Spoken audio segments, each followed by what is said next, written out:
'Cause I got a brand new combine harvester and I'll give you the key. Come on now, let's get together in perfect harmony. I've got 20 acres and you've got 43.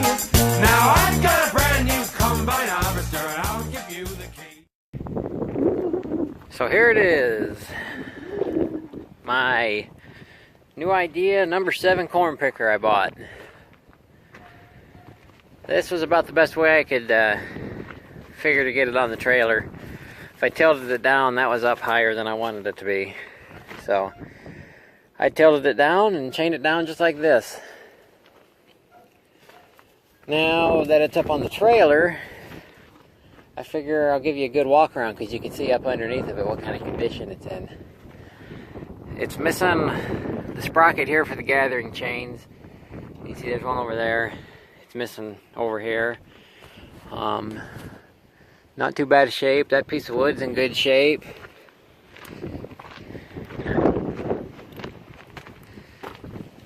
This side, pretty good shape.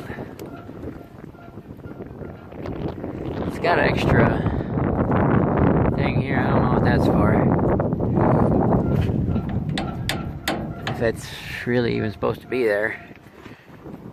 I don't see where else it would be, but I don't see what it would be for. So up underneath, not too bad shape, not rotted out. There's a little bit of rust right there from where it sat in the mud. It was sitting just like this in the dirt. So, Mom's home. But it looks like I should just be able to hook it up to the tractor and it should work. Pretty much. To a point. It needs some work. So, it needs tires. And the problem is the tires will cost more than I paid for the machine. And look, there's split rim. So that one looks like it'll need a new rim. But it's all in good shape. It needs a new piece of wood in here. The fan's in good shape. Shouldn't take much, need to be running.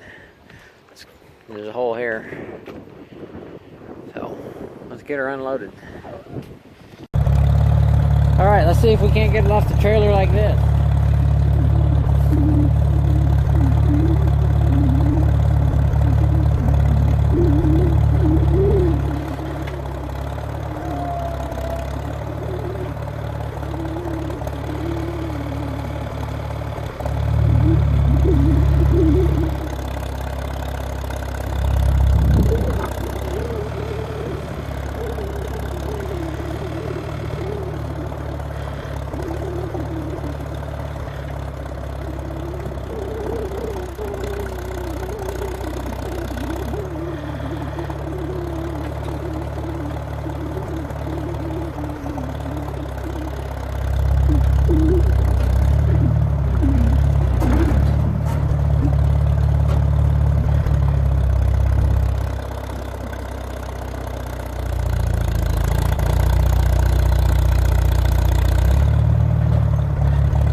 So I brought it over here so I can work on it.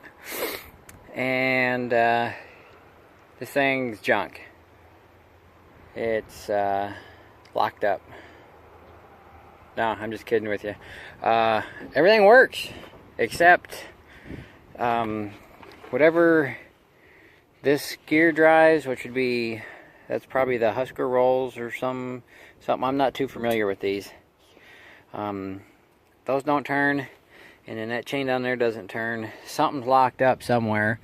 I'm going to assume probably the little idler pulleys. And it won't allow that chain down there to turn or them to turn, but everything else turns. I got this gathering chain up out of the way so it wouldn't catch nothing. I got to get a gear for it. And like I said, tires. And I think all the wood in there's good. Anything that's wood in there looks good. I can't tell until it's running though. And then like I said, I got to put a new board in here, which don't look like it'll be too hard. You just take that whole chain out, which might be harder than I think. 'Cause I don't think there's a way to slide the board in there or not. And then your board probably bolts to that. Keeps this from rocking. So I'll just have to get me a treated 2x6 put in there, and I could either reuse these nails, because most of them are here and which ones aren't here, probably on the ground or in that pile of mush, or I could use screws. Probably use screws. And then I got to get a belt for the fan, and one of the fan blades is a little rusted out somewhere. Here, maybe it wouldn't. Yeah, that one right there. It's got a hole in it, but it'll still push air. I could probably get them made somewhere. And yeah, everything works. The drive shaft's locked up, as in it won't pull out. It's like welded with dirt and grease, or not dirt and grease, just dirt and rust. This is the same way, that thing there to pull out. So I'll probably have to heat that stuff up with a torch. The drive shaft, I know if I heat it, it'll lose its structural integrity, but it would at least let me use it until I could get one. Pretty much everything took grease. It's missing one grease fitting, but I sprayed some PB Blaster in that hole, and then I can take all of these, because I thought maybe it was these that were holding it up, but I can take them and move them. They wouldn't move until I put grease in them. They were stiff.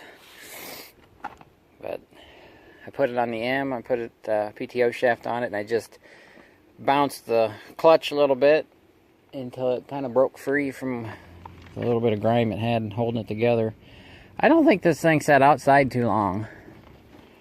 I mean, it seems in too good a shape to be sitting outside forever, like the rest of that stuff there. Although, the new Idea baler that guy had, it only been sitting outside for about 6 months. He bought it from his neighbor. So, and then right here, I just seen the tag for it. Oh. New Idea farm equipment.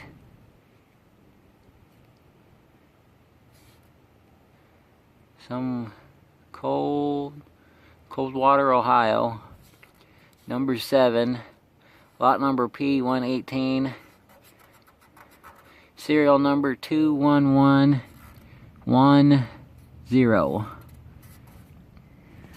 So, I found the serial tag. It even has a toolbox. But I don't think the toolbox is any good. It had some chain links in it, and they bounced out onto the trailer, and I just threw them away because they were rotten. And then it came with this fancy light wiring kit. You could put lights on it. Yeah, I don't know what that's for. That was just on it. So, this is in about the same condition my outcrop was when I got it, except this one will probably take less work to get it in the field, which is good because next year we should be getting corn out back, and I should be able to at least pick a row or two, and then I can run them through my corn shellers that I got, feed it to the goats. But yeah, this was a good $125, I think, so far. I'll have to get some tires for it so I can move it around better. But I'm going to cover it up. I soaked everything in PB Blaster. You can see it's kind of got an oily sheen on it. Soaked all this in PB Blaster. Hopefully trying to get these little cranks. Anything that had to do something with an adjustment, I squirted with PB Blaster. If you guys have any good helpful hints for getting rusty bolts and nuts loose, any kind of spray, let me know. I got PB Blaster here. That's why I used it. My uncle, he got Croyle or Kano or something he used from work. That stuff's good. And then I got something from the Mac dealer one time. I only got a little bit of it, and I don't even know if I have it anymore. This stuff was $100 a gallon, some kind of penetrant that they used, and they gave me just a little bit of it when I was changing the carrier bearing in my Mac. And I tell you what, that stuff, you dumped it on there and that nut was off now. There was no letting it soak for 2 weeks. It was off now. And then I used some Kimball West group or something like that, penetrant spray, and I seen that stuff smoke. So it must work pretty good. It was eating something away because it was smoking. But I got to find a spot to put this, and I'm going to cover it up with a tarp, so we'll find a spot to put it.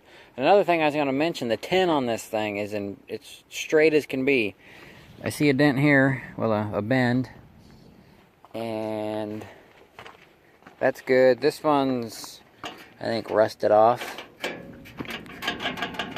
but you could get one of them made somewhere, bend it up, made. All this is in straight condition. That's got a little whammy in it. This is in good shape. It's got a dent here, a hole here, and a hole there. That's whammied, but that's somewhat expected. Yeah, you could probably get all this bent up if you're going to really restore it. Me, I'll probably just take and put a patch over it.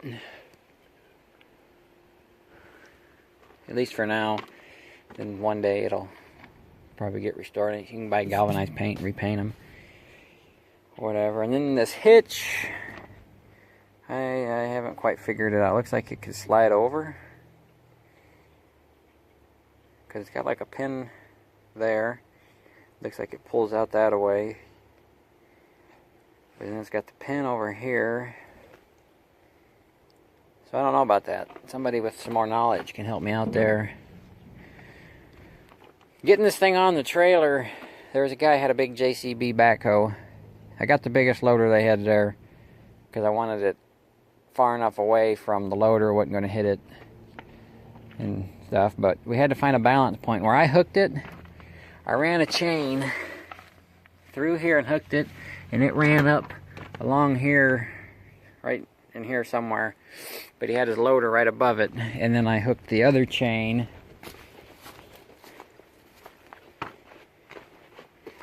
right there where that bottle is, or right there, I can't remember, and it picked up level as could be. I hooked it up there the first time and it stayed there, but back here I tried hooking it over in that one and it wouldn't work. It wanted to tilt back, so I hooked it in that one and it picked up straight. So if you ever get one and want to pick it up right about in that area, for a 2-row it might not work so good. 2-row you're going to be a heck of a lot wider, and it won't it'll be too close to the machine probably. But alright, before I keep rambling on, we'll call it a wrap, and get this thing put away and feed and go home. Enjoy the rest of my holiday weekend. because I'm not going to get a weekend next weekend. You're going to work me all weekend, so. Alrighty. Thanks for watching.